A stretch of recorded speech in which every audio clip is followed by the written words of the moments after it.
Otitis media long standing infection होता है middle ear cleft का। ठीक है, क्रोनिक का ये मतलब है कि ग्रेटर देन 3 मंथ्स। सपोरेटिव का मतलब है कि इसमें ईयर डिस्चार्ज होगा। और मिडिल ईयर क्लेफ्ट में जब भी लॉन्ग स्टैंडिंग इन्फेक्शन हो जिसकी वजह से ईयर डिस्चार्ज हो तो उससे हम कहते हैं क्रोनिक सपोरेटिव ओटाइटिस मीडिया। ये डिस्चार्ज कब तक रहेगा? Greater than 3 months. उसके बाद ये डिस्चार्ज या ये इन्फेक्शन किसकी वजह से हुआ है? तो इसकी मल्टीपल इन्फेक्शियस काजेज़ हैं जिसमें एरेबिक बैक्टीरिया भी आते हैं और इसके अलावा एनारेबिक बैक्टीरिया भी आते हैं। एरेबिक में आ जाता है हमारे पास इकोलाई, सीडोमोनास और स्टेफिलोकोकस आयूरियस। ठीक है, इकोलाई, सीडोमोनास और स्टेफिलोकोकस आयूरियस। और एनारेबिक में आ जाता है बैक्टीराइड फ्रेजिलिस। तो ये सारे बैक्टीरिया जो हैं ये क्रोनिक सपोरेटिव ओटाइटिस मीडिया काज करवाते हैं। क्रोनिक सपोरेटिव ओटाइटिस मीडिया में जो सिम्टम्स होते हैं वो कौन कौन से होते हैं? सबसे पहले आ जाता है हेयरिंग लॉस। कंडक्टिव होगा क्योंकि जो मिडिल ईयर था वो कंडक्शन में हेल्प कर रहा था। अब मिडिल ईयर के इन्फ्लेमेशन की वजह से जो हेयरिंग लॉस होगा वो क्या होगा? कंडक्टिव। इसके अलावा ईयर डिस्चार्ज होगा जो कि हमारे पास प्रोफ्यूज भी हो सकता है, स्कंटी भी हो सकता है, डिपेंड करता है कि इसकी कौन सा जो पार्ट है वो इन्फ्लेम हुआ है। उसके अलावा टेम्पैनिक मेम्ब्रेन की परफोरेशन होगी जो कि सेंट्रल भी हो सकती है और इसके अलावा मार्जिनल भी।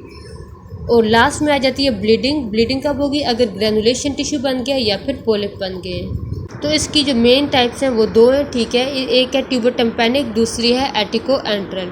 ट्यूबर टेम्पैनिक में जो यूस्ट्रिशियन ट्यूब होगी और इसके अलावा मीजोटेम्पिनम, मिडिल ईयर का वो पार्ट जो कि टेम्पैनिक कैविटी के फ्रंट पर है उसे हम कहते हैं मीजोटेम्पिनम। मीजोटेम्पिनम और यूस्ट्रिशियन ट्यूब अगर इन्फ्लेम्ड है उससे हम कहते हैं ट्यूबर टेम्पैनिक। ट्यूबर टेम्पैनिक में जो टेम्पैनिक मेम्ब्रेन की परफोरेशन होगी वो सेंट्रल परफोरेशन होगी और इसमें म्यूकोसल डिजीज़ है। इसे हम क्या कहते हैं? Mucosal disease.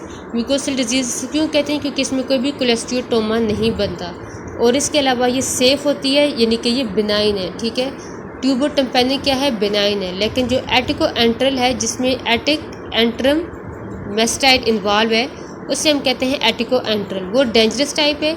उसमें जो परफोरेशन होती है टेम्पैनिक मेम्ब्रेन में वो मार्जिनल परफोरेशन होती है जिसकी वजह से कोलेस्टियोटोमा भी बन सकता है। कोलेस्टियोटोमा क्या होता है? कोलेस्टियोटोमा हमारे पास जो मिडिल ईयर है अगर उसमें कोई भी मैस हो जिसमें केराटिनाइज स्क्वैमस एपिथेलियम हो और इसके अलावा डिब्रस हो उसे हम कहते हैं कोलेस्टियोटोमा। एटिको एंट्रल है, कोलेस्टियोटोमा बनने की वजह से इसको हम स्क्वैमस डिजीज़ कहते हैं क्योंकि इसमें स्क्वैमस एपिथेलियम होगी। तो इनमें डिफरेंस हम देख लेते हैं कि ट्यूबर टेम्पैनिक और एटिको एंट्रल में क्या डिफरेंसेस हैं। तो सबसे पहले जो डिस्चार्ज होता है वो ट्यूबर टेम्पैनिक में प्रोफ्यूज होगा। ठीक है, बहुत ज़्यादा डिस्चार्ज होगा, म्यूकाइड होगा। ठीक है, उसमें म्यूकस वगैरह प्रेजेंट होगा और ओडोर लेस होगा। इसकी कोई भी स्मेल नहीं होगी। डिस्चार्ज कैसा होता है? जब मतलब ये डिजीज़ एक्टिव होती है तो इसमें बहुत ज़्यादा डिस्चार्ज होता है।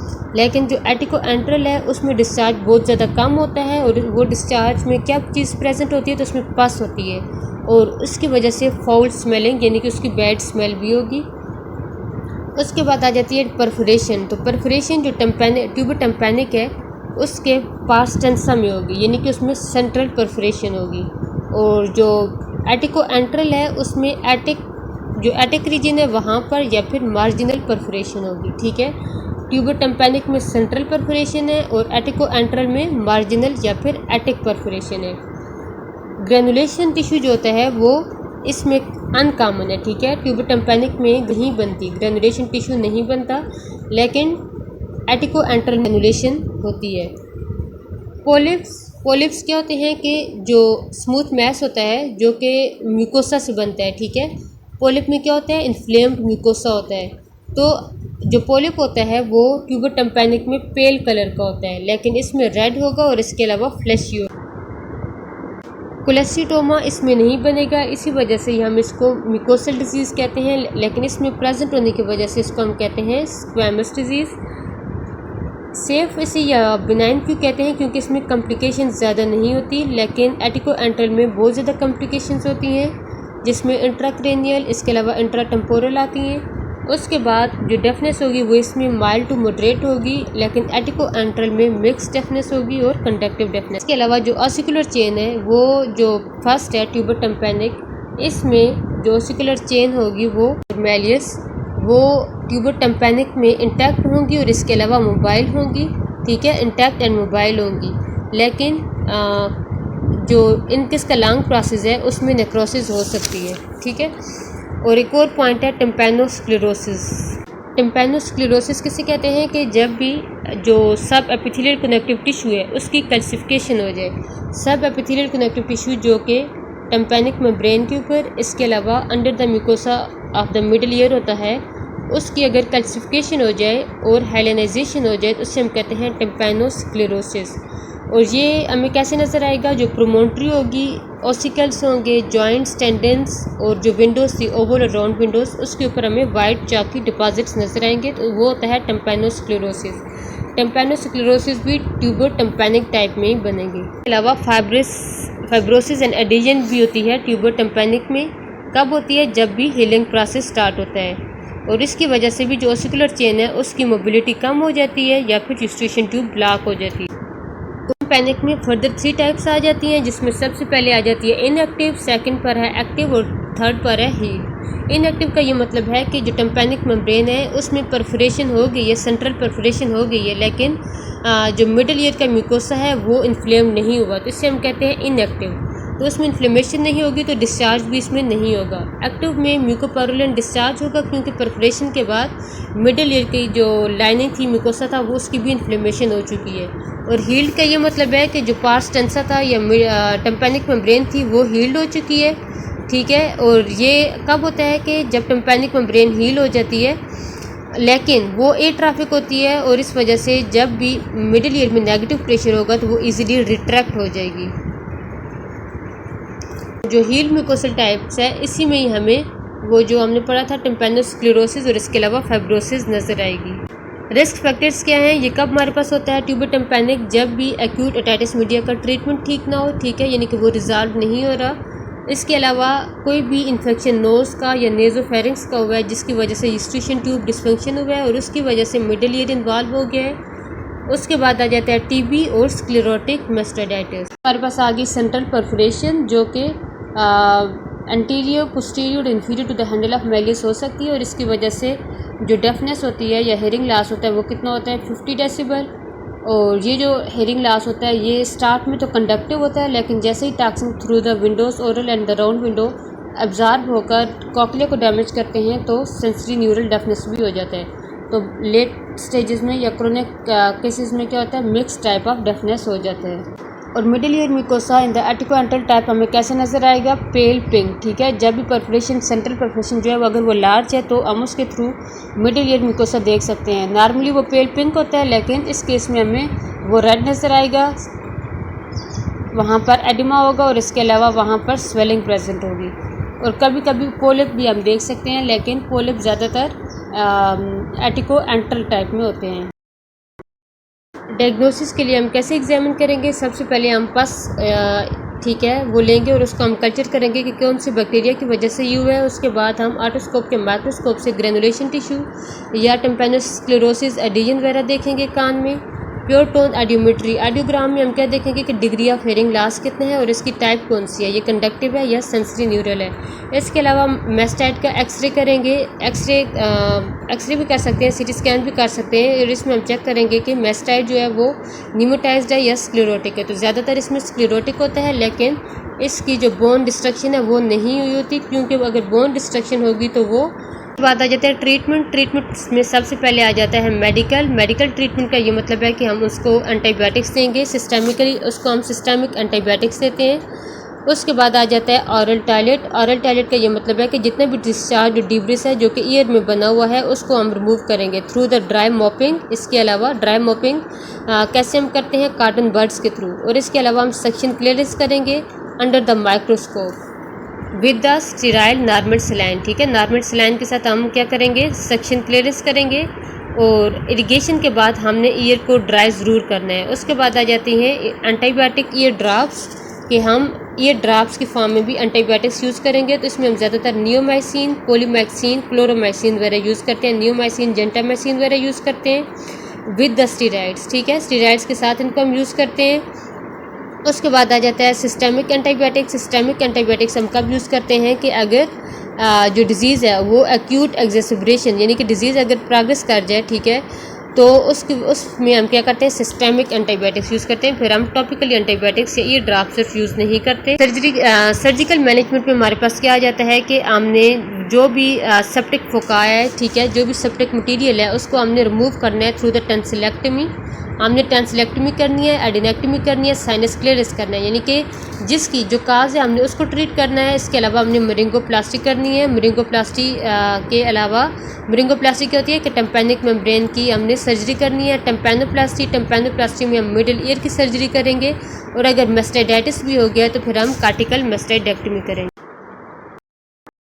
अब जो दूसरी टाइप है एटिकोएंटेरल, जिसको हम स्क्वैमस डिजीज़ भी कहते हैं, इसमें भी एक होता है इनएक्टिव और एक होता है एक्टिव। इनएक्टिव का क्या मतलब है कि हमारे पास जो रिट्रैक्शन पॉकेट्स हैं वो किधर बनेंगे, पार्स टेंसा में या फिर पार्स फ्लैसिडा में, तो हम क्या कहेंगे एटिलेक्टिक ईयर, जिसमें हमारे पास रिट्रैक्शन पॉकेट्स बनेंगे। लेकिन अभी जो डिजीज़ है वो प्रोग्रेस नहीं की और इसमें डिस्चार्ज नहीं बना। लेकिन एक्टिव में क्या होगा, कोलेस्टियोटोमा बन जाएगा। रिट्रैक्शन पॉकेट्स मिडिल ईयर में आकर कोलेस्टियोटोमा बना देंगे, और उसके रिट्रैक्शन पॉकेट क्या होगा, invagination of the tympanic membrane, ठीक है। और ये इन्वेजिनेशन ऑफ टिम्पैनिक मेम्ब्रेन कौन से रीजन में होगी, एटिक में। एटिक कौन सा रीजन होता है, पार्स टेंसा का पोस्टीरियर सुपीरियर, ठीक है। उसके बाद जो स्टेजेस है रिट्रैक्शन पॉकेट्स की, उसमें 4 स्टेजेस आती हैं। पहली स्टेज माइल्ड होती है, जिसमें टिम्पैनिक मेम्ब्रेन की सिर्फ रिट्रैक्शन होती है, लेकिन ना इन्फ्लेमेशन होती है और ना इसका कॉन्टैक्ट इनकस के साथ होता है। उसके बाद सेकंड स्टेज में टिम्पैनिक मेम्ब्रेन और इनकस जो होती है इनका कॉन्टैक्ट होता है, ठीक है, लेकिन मिडिल ईयर म्यूकोसा जो होता है वो इफेक्टेड नहीं होता। स्टेज 3 को हम कहते हैं मिडिल ईयर एटिलेक्टिसिस। इसमें जो टिम्पैनिक मेम्ब्रेन होती है वो प्रोमोटरी और इसके अलावा ओसिकल्स के साथ हमें मिली हुई नज़र आती है।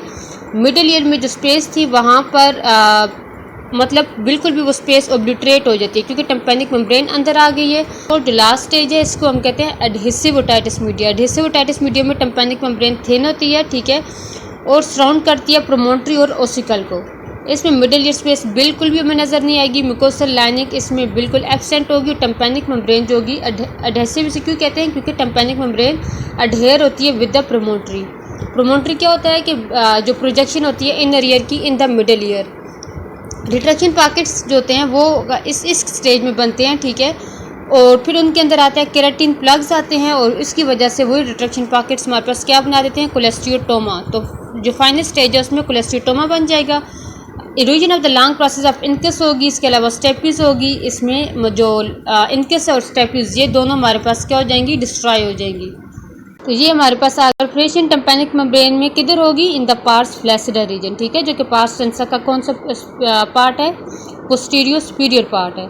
यहाँ पर परफोरेशन होगी, और ये स्मॉल परफोरेशन कभी कभी हमें नज़र नहीं आएगी, क्योंकि यहाँ पर एक तो क्रस्टी डिस्चार्ज होगा और इसके अलावा ग्रैनुलोमा प्रेजेंट हो सकता है।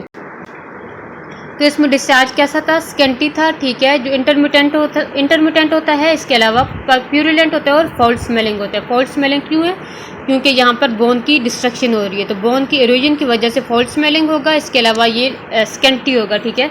और इसका जो डिस्चार्ज है थ्रू द टिम्पैनिक मेम्ब्रेन वो क्यों नहीं होता, बहुत कम होता है, क्योंकि जो परफोरेशन है इन द टिम्पैनिक मेम्ब्रेन वो उसको क्लोज कर देता है पोलिप, ग्रेनुलेशन टिश्यू या फिर कोलेस्टियोटोमा। और इसमें जो हेयरिंग लॉस होता है वो कितना होता है हमारे पास, हेयरिंग लॉस इसमें जो होता है वो कंडक्टिव भी होता है, लेकिन बाद में वो सेंसरी भी होता है। तो इसमें भी मिक्स्ड हेयरिंग लॉस होता है, लेकिन स्टार्ट में हेयरिंग जो होती है वो नॉर्मल होती है, क्योंकि फ़िलहाल जो बोन्स हैं वो डिस्ट्रॉय नहीं हुई, ठीक है। ओसिकल्स जो है हमारे पास वो इंटैक्ट हैं, या फिर हमारे पास कोलेस्टियोटोमा की वजह से जो गैप था वो फिल हो गया। तो कोलेस्टियोटोमा की वजह से और ओसिकल्स के इंटैक्ट होने की वजह से जो हेयरिंग होती है वो नॉर्मल होती है। डायग्नोसिस करने के लिए हम क्या करेंगे, क्लिनिकली एग्जामिन करेंगे कि उसमें ट्यूनिक फॉग टेस्ट करेंगे, इसके अलावा ऑडियोमेट्री करेंगे कि उसमें टाइप ऑफ डेफनेस कौन सी, और इसके अलावा डिग्री ऑफ हेयरिंग लॉस कितने हैं। उसके बाद हम करते हैं एग्जाम अंडर द माइक्रोस्कोप। इसमें हम देखते हैं कि कोलेस्टियोटोमा प्रेजेंट है या नहीं, ग्रेनुलेशन टिश्यू है, या फिर हमारे पास कोई भी पोलिप्स वगैरह है या नहीं है। उसके बाद हम करते हैं कल्चर एंड सेंसिटिविटी, ताकि हम एंटीबायोटिक्स सेलेक्ट कर सकें। एक्सरे मेस्टाइड और सीटी स्कैन टेम्पोरल का करते हैं, लेकिन ज़्यादातर जो अच्छे रिजल्ट देता है वो है सीटी टेम्पोरल। इससे हमें पता चलता है कि बोन हिरोजन बिकॉज ऑफ कोलेस्टियोटोमा हुई है या नहीं। और इसके अलावा ये बताते हैं कि मेस्टाइड में निमोटाइजेशन है या फिर स्क्लेरोसिस है। तो लैटरल व्यू में हमें नजर आता है कि जो एरिया ऑफ एटिक और एंट्रम है वो डिस्ट्रॉय हुआ होगा बिकॉज ऑफ द कोलेस्टियोटोमा। एटिकोएंट्रल का जो पेशेंट होता है उसको हम फिर ट्रीट कैसे करते हैं, उसमें हम हमारे जो टारगेट्स होते हैं वो एक तो होता है कि हमने ईयर को सेव करना है थ्रू द सर्जरी, उसके बाद हमने हेयरिंग को प्रिजर्व करना है या फिर रिस्टोर करना है, और तीसरा होता है कि हमने जिसकी एनाटॉमिकल अपीयरेंस है उसको भी मेंटेन रखना है। जो मेडिकल ट्रीटमेंट है ये ड्रग्स वगैरह हैं उसका इतना रोल नहीं है, लेकिन अगर कोई पेशेंट जो है वो उसको हम जनरल जो कि अनफिट हो फॉर द जनरल एनेस्थीसिया, ठीक है, या जो कि सर्जरी ना करवाना चाहता हो, तो ये ज़्यादातर वो पेशेंट होते हैं जो कि एल्डर होते हैं अबव द 65 ईयर्स, तो उनमें हम 5-फ्लोरोयूरासिल देते हैं। लेकिन इसकी जो मेन लाइन ऑफ मैनेजमेंट है वो है सर्जरी। सर्जरी में दो तरह के आते हैं प्रोसीजर, एक है कनाल वाल अप और एक है कनाल वाल डाउन। कनाल वाल डाउन का ये मतलब है कि इसमें कनाल वाल डाउन में दो आते हैं फर्दर, जिसमें हम कहते हैं रेडिकल मेस्टेक्टमी या फिर मॉडिफाइड रेडिकल मेस्टेक्टमी, और कनाल वाल अप में आता है कंबाइंड अप्रोच टम्पैनोप्लास्टी। कंबाइंड अप्रोच का ये मतलब है कि इसमें हमने मेटस इसके अलावा मेस्टाइड को भी हमने अप्रोच करना है, लेकिन जो पोस्टीरियर बोनी मेटल वाल है उसको हमने इंटैक्ट रखना है ताकि हम ओपन मेस्टाइड कैविटी को अवॉइड कर सकें। हमने पोस्टीरियर बोनी मेटल वाल को इंटैक्ट रखना है, ठीक है। क्यों इंटैक्ट रखना है? ताकि हमारे पास जो ईयर है वो ड्राई रहे और उसकी वजह से रिकंस्ट्रक्शन हेयरिंग मैकेनिज्म की इजीली हो सके। जो एटिकोएंट्रल है इसमें डेंजरस और टाइप होता है, तो इसमें बहुत ज़्यादा कॉम्प्लिकेशंस हो सकती हैं। अगर किसी बंदे में परसिस्टेंट हेडेक है, इसका मतलब है कि उसमें इंट्राक्रेनियल इसकी स्प्रेड हो चुकी है। वर्टाइगो से पता चलता है कि लेब्रेंथाइटिस हो गया है। फेशियल वीकनेस से पता चलता है कि जो फेशियल कनाल थी उसकी इरोजन हो गई है। फीवर, नाजिया, वीकनेस से भी इंट्राक्रेनियल। इसके अलावा डिप्लोपिया से पता चलता है कि पेट्रोसाइटिस हो गया है। इसके अलावा एटेक्सिया होता है, एटेक्सिया से पता चलता है कि सेरिबेलर एब्सेस वगैरह बन गई है। और एक होती है एब्सेस अराउंड द ईयर जिसे हम कहते हैं मेस्टाइडाइटिस, तो ये भी इसकी कॉम्प्लिकेशन में आती है, जो कि हम नेक्स्ट चैप्टर में देखेंगे। एटिकोएंट्रल टाइप होगा। उसके ट्यूबरकुलर ओटाइटिस मीडिया का मतलब ये है कि पल्मोनरी टीबी के बाद, ठीक है, यंग या फिर यंग अडल्ट्स में या फिर चिल्ड्रन में through the Eustachian tube mostly, और इसके अलावा ब्लड के थ्रू अगर इन्फेक्शन स्प्रेड हो गया है इन द मिडल ईयर, तो इसे हम कहते हैं tubercular otitis media. Middle ear में आकर क्या करेगा, ये नेक्रोसिस करेगा। जितनी भी हमारे पास टाम्पैनिक मेम्ब्रेन है उसकी नेक्रोसिस होना स्टार्ट हो जाएगी।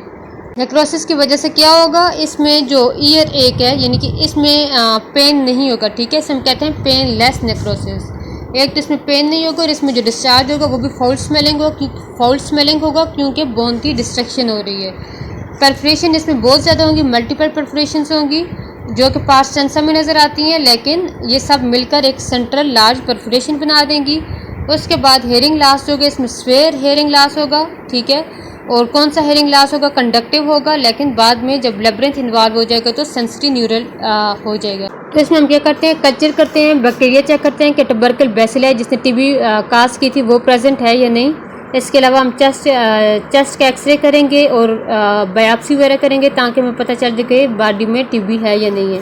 ट्रीटमेंट इसका वही एंटी ट्यूबरकुलर थेरेपी देंगे। इसके अलावा हम लोकल ट्रीटमेंट करेंगे जिसमें पायोजेनिक इन्फेक्शन की वजह से जो डिस्चार्ज हुआ उसको रिमूव करेंगे। मेस्टाइड सर्जरी करेंगे अगर मेस्टाइडाइटिस भी हो गया, और इसके अलावा रिकन्स्ट्रक्टिव सर्जरी करेंगे जब तक कि एंटी ट्यूबरकुलर थेरेपी कंप्लीट नहीं हो जाती। ओटाइटिस मीडिया जो होता है ये रेयर कंडीशन होती है। इसमें जो स्पायरोचीट्स होते हैं वो मिडिल ईयर में यूस्टेशन ट्यूब के थ्रू पहुंच जाते हैं और वहाँ पर क्या करते हैं, इन्फेक्शन काज करवाते हैं। इसके अलावा इन्फेक्शन जो होता है ब्लड के थ्रू भी हो सकता है, तो इसमें जो सेंसरी एंड आर्गन है इनर ईयर के और नर्व्स, ठीक है, ये इन्वॉल्व होंगी, तो इसकी वजह से इसमें सेंसरी न्यूरल हेयरिंग लॉस होता है और इसके अलावा टिनाइटिस होता है और वर्टाइगो होता है।